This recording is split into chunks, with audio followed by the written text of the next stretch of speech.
NC Shubhasmi's talk, Thinking Beyond STEM, Career Options, encourages us to look beyond the conventional STEM fields and consider diverse career plans that can lead to fulfilling and impactful lives. Let's welcome Shubhashmi to the stage.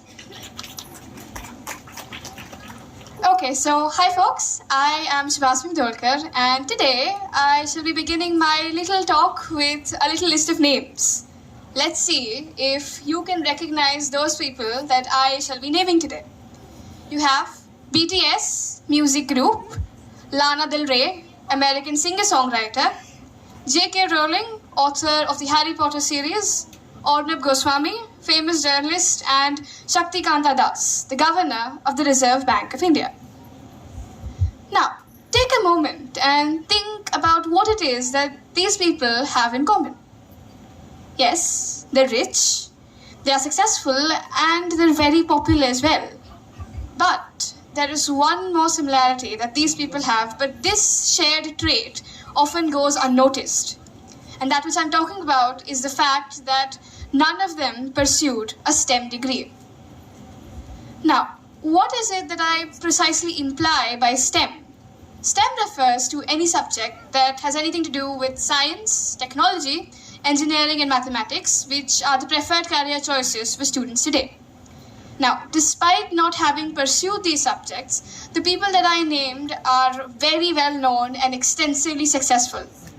For a matter of fact, they actually pursued the humanities, and none of them are starving artists today.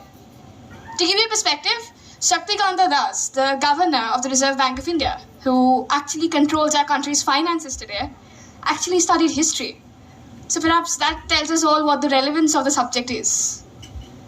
Now, what is my point here today in naming these famous people and telling you that none of them pursued a STEM degree? Well, it's simple.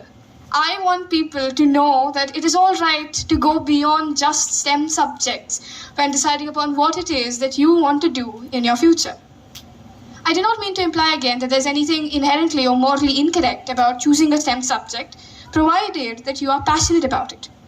However, I do very well believe that if you are passionate about the humanities, then that is what you should choose, and that society should be more open-minded about those students that choose to study the humanities.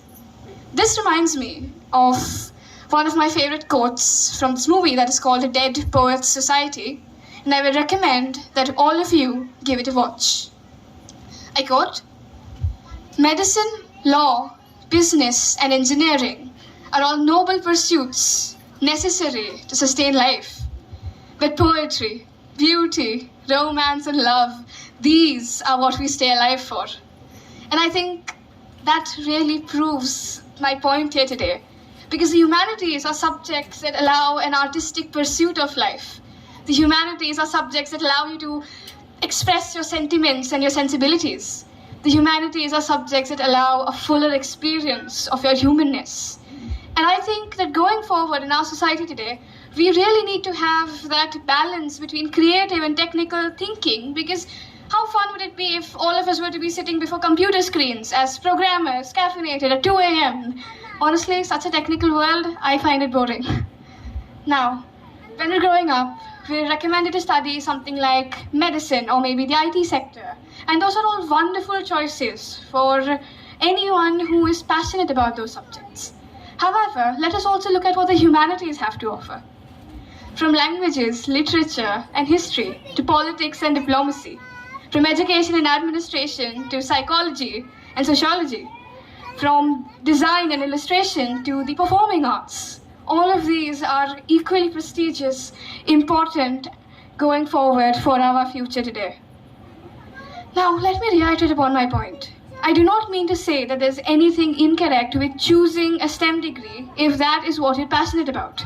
However, if you're choosing such a subject only for the sake of societal acceptance, then perhaps you should rethink what you want to do with your future.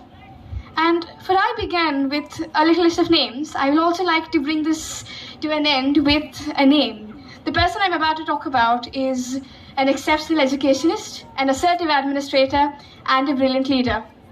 Personally, I think her to be one of my role models, and she's close to all of our hearts.